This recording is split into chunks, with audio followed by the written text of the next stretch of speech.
میں نے تمہارے اندر پیغمبر کو بھیج کر تمہارے اوپر احسان کیا ہے۔ اللہ تبارک و تعالیٰ نے فرمایا جس کے لیے پیغمبر ترستے گئے، حضرت عیسیٰ علیہ السلام نے فرمایا کہ اے باری تعالیٰ مجھے نبی نہ بنانا، مجھے آپ صلی اللہ علیہ وسلم کا امتی بنا دینا۔ جو اتنا بڑے مرتبے والی شان والی شخصیت ہے، ساری کائنات کو نظام کو سجانے والا اللہ ہے، اللہ نے آسمان بنایا، اللہ نے فرمایا کہ اس کا احسان نہیں جتلایا، اللہ نے زمین کو بنایا، اللہ نے احسان نہیں جتلایا، اللہ نے مجھے اور آپ کو شکل و صورت دی، اللہ نے احسان نہیں جتلایا، اللہ نے فرمایا کہ ساری کائنات کا نظام سجایا، لیکن فرمایا کہ اللہ نے کسی چیز کے اوپر احسان نہیں جتلایا۔ حالانکہ فرمایا کہ احسان جتلانا بھی نہیں چاہیے، لیکن اللہ تبارک و تعالیٰ کے اوپر قربان جاؤں جو ساری کائنات کا رب ہے، وہ کہہ رہے ہیں لَقَدْ مَنَّ اللَّهُ عَلَى الْمُؤْمِنِينَ إِذْ بَعَثَ فِيهِمْ رَسُولًا، اے دنیا کے انسانوں میں نے تمہارے اوپر احسان کیا ہے۔ اے اللہ احسان کون سا کیا ہے؟ میں نے تمہارے اوپر فرمایا کہ آپ صلی اللہ علیہ وسلم کو بھیج کر تمہارے اوپر احسان کیا ہے۔ اللہ نے فرمایا کہ میرے خزانے کے اندر ایک میرا محبوب تھا، فرمایا کہ وہ میرا محبوب تھا، میں نے وہ تمہیں دے دیا، اور اس کے بعد جس سانچے کے اندر اس کو بنایا گیا، جس ڈھانچے کے اندر اس کو بنایا گیا، اور اس کے بعد اس سانچے کو بھی ختم کر دیا۔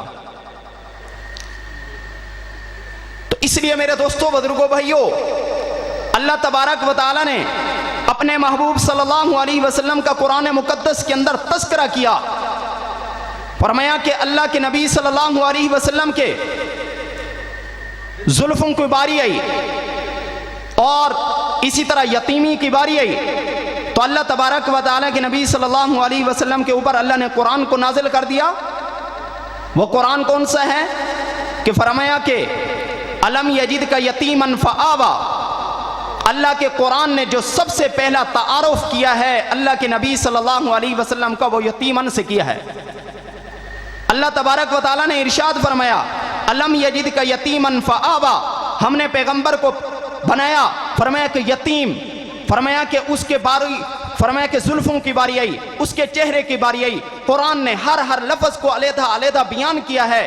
وضحیٰ، اس کے چہرے کی باری آئی تو قرآن نے کہا وضحیٰ، اور اس کے ہاتھوں کی باری آئی تو قرآن نے کہا فبأیہم، فرمایا کہ اسی طرح فرمایا کہ اس کے ہاتھوں کی باری آئی، فرمایا کہ وما رمیت اذ رمیت کہا، لیکن قرآن نے ہر اور اسی طرح اللہ کے نبی صلی اللہ علیہ وسلم کے فرمایا کہ شق صدر، فرمایا کہ آپ صلی اللہ علیہ وسلم کا آیا تو قرآن نے علم نشرح کہا۔ ہر قرآن نے اسی طرح دانتوں کی باری آئی تو قرآن نے یاسین کہا، آپ صلی اللہ علیہ وسلم کے آنکھوں کی باری آئی تو قرآن نے ما زاغ البصر کہا۔ فرمایا کہ یہ کیوں کہا؟ ہر لفظ کے اوپر اللہ کے نبی صلی اللہ علیہ وسلم نے قرآن نے تعریف بیان کی ہے۔ حضرت آدم علیہ السلام آئے اس دنیا کے اندر، اب ان کے جانے کا وقت آیا۔ حضرت شیش علیہ السلام اپنے بیٹے کو بلایا، بیٹا ادھر آؤ، بیٹا قریب ہوا تو حضرت آدم علیہ السلام نے وصیت کی، اے بیٹا، فرمایا کہ جو بھی مانگنا ہو اپنے رب سے مانگنا۔ حضرت شیش علیہ السلام کو کون کہہ رہے ہیں؟ حضرت آدم علیہ السلام اپنے بیٹے کو کہہ رہے ہیں، اے بیٹا، فرمایا کہ جو تم نے مانگنا ہو تو اپنے رب سے مانگنا، اگر تمہارا رب اس دعا کو قبول نہ کرے تو پھر محمد اور احمد کا واسطہ دے کر مانگنا، اللہ تمہاری دعا کو رد نہیں کرے گا۔ تو اس نے کہا، حضرت آدم علیہ السلام کے بیٹے حضرت شیش علیہ السلام کیا کہنے لگے کہ اے ابا جان، اس سے پہلے کائنات کے اندر سب سے پہلے تو پیغمبر آپ ہیں، فرمایا کہ آپ نے اپنا وسیلہ نہیں بیان کیا، اس کی کیا وجہ ہے؟ حضرت آدم علیہ السلام نے فرمایا کہ اے بیٹا، جس شخصیت کا میں کہہ رہا ہوں، فرمایا کہ ساری کائنات کے نظام کو اللہ نے جو سجایا ہے اسی کی وجہ سے سجایا ہے۔ فرمایا کہ سن، فرمایا کہ تمہارے باپ سے ایک فرمایا کہ لغزش ہوئی، اللہ کی نافرمانی ہو گئی، اللہ نے فرمایا کہ جنت کے اندر اس درخت کے پھل کو نہیں کھانا۔ حضرت آدم علیہ السلام نے اس درخت کے پھل کو کھا لیا، اللہ تبارک و تعالیٰ نے جنت سے باہر کر دیا۔ ایک دن نہیں، 2 دن نہیں، 40 سال تک مسلسل حضرت آدم علیہ السلام گڑ گڑا رہے ہیں، اللہ کے سامنے رو رہے ہیں کہ اے اللہ میری اس خطا کو معاف کر دے، میں توبہ کرتا ہوں۔ بار بار توبہ کرتے رہے، ایک دن نہیں، 2 دن نہیں، ایک ہفتہ نہیں، 40 سال کے عرصے تک مسلسل گڑ گڑا رہے ہیں، اور اس کے بعد کہا کہ اے اللہ مجھے محمد صلی اللہ علیہ وسلم کے وسیلے سے معاف کر دے۔ اللہ تبارک و تعالیٰ نے معافی کی سرٹیفکیٹ بھی عطا کر دی، معاف بھی کر دیا۔ اور اسی طرح حضرت آدم علیہ السلام سے فرمایا کہ تو محمد کو جانتا ہے، سب سے پہلا پیغمبر تو ہے۔ حضرت آدم علیہ السلام نے فرمایا جب میں جنت کے اندر گیا تو عرش معلیٰ کے اوپر لکھا ہوا تھا لا الہ الا اللہ آگے محمد الرسول اللہ، تو میں سمجھ گیا کہ اس سے اونچی بڑی ہستی کوئی ہے ہی نہیں۔ فرمایا کہ اگر کوئی ہوتی اللہ اس کو اپنے نام کے ساتھ ملاتا، لیکن میں سمجھ گیا کہ فرمایا کہ سب سے بڑی اونچی ہستی ہے تو وہ محمد مصطفیٰ صلی اللہ علیہ وسلم کی ہے۔ تو فرمایا کہ پھر جنت کے درختوں کو دیکھا، پھلوں کو دیکھا، فرمایا کہ درخت کے پھل کے اوپر اور پتوں کے اوپر یا تو محمد لکھا ہوا ہے یا اللہ لکھا ہوا ہے۔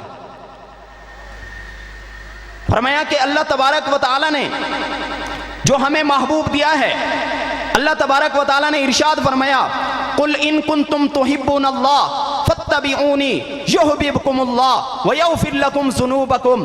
اللہ تبارک و تعالیٰ ارشاد فرماتے ہیں اے دنیا کے انسانوں، اگر تم اللہ کے ساتھ محبت کرنا چاہتے ہو تو میرے رسول کی اتباع کر لو۔ فرمایا کہ اگر رسول کی اتباع ہوگی پھر اللہ کی بھی محبت آئے گی، اگر رسول کی اتباع نہیں ہے تو اس دل کے اندر اللہ کی بھی محبت نہیں آ سکتی۔ فرمایا کہ آپ صلی اللہ علیہ وسلم کی سیرت کے ساتھ بھی محبت ہونا چاہیے، آپ صلی اللہ علیہ وسلم کی صورت کے ساتھ بھی محبت ہونی چاہیے۔ فرمایا کہ وما آتاکم الرسول، جو رسول تمہیں پیش کرے، جو اللہ کی طرف سے لے کر آئے اس کو مضبوطی سے پکڑو۔ وما آتاکم الرسول، جو رسول تمہارے لیے لے کر آئے، رسول کیا لے کر آتا ہے؟ اللہ کی طرف سے وحی جو نازل ہوتی ہے، وحی مطلوب اور وحی غیر مطلوب۔ مطلوب کا مطلب یہ ہے جس کی تلاوت کی جاتی ہے اس کا نام قرآن ہے، غیر مطلوب جس کا نام حدیث ہے۔ فرمایا کہ جس کی تلاوت نہیں کی جاتی وہ بھی ہے وحی کے حکم کے اندر۔ فرمایا کہ اب وما آتاکم الرسول، جو تمہارے لیے رسول لے کر آئے اس کو مضبوطی سے پکڑو۔ فرمایا کہ نماز ہے، روزہ ہے، حج ہے، زکوٰۃ ہے، لین دین ہے، معاملات ہیں، معاشرات ہیں، زندگی کی پوری ساری کی ساری فہرست موجود ہے۔ فرمایا کہ ہر معاملے کے اندر جو اللہ کے نبی صلی اللہ علیہ وسلم لے کر آئے ہیں، خوشی ہو یا غمی ہو، ہر حال کے اندر وما آتاکم الرسول، جو تمہارے لیے رسول پیش کر دے وہ تمہارے لیے نجات کا ذریعہ ہے۔ وما نہاکم عنہ، فرمایا کہ جس سے وہ روک دیں اس سے رک جائے، پھر تمہارے لیے کامیابی ہے۔ اللہ اس دنیا کے اندر بھی کامیابیاں نصیب فرمائے گا اور آخرت کے اندر بھی کامیابی نصیب فرمائے گا۔ 2 راستے ہیں، اللہ کے حکم کو پورا کرنا اور پورا کرنا ہے آپ صلی اللہ علیہ وسلم کے طریقے کے ساتھ، پھر کامیابی ہے۔ فرمایا کہ نماز پڑھ رہے ہیں، نماز اللہ کا حکم ہے۔ فرمایا کہ وَأَقِيمُوا الصَّلَاةَ وَآتُوا الزَّكَاةَ، نماز کو قائم کرو، زکوٰۃ کو ادا کرو، یہ اللہ کا حکم ہے۔ بار بار اللہ نے قرآن کے اندر ارشاد فرمایا۔ لیکن اب فرمایا کہ نماز پڑھنی کیسی ہے یہ اللہ کے نبی صلی اللہ علیہ وسلم کی حدیث بتائے گی۔ نماز کا طریقہ کیا ہے، نماز کو کیسا پڑھنا ہے، رکوع کیسے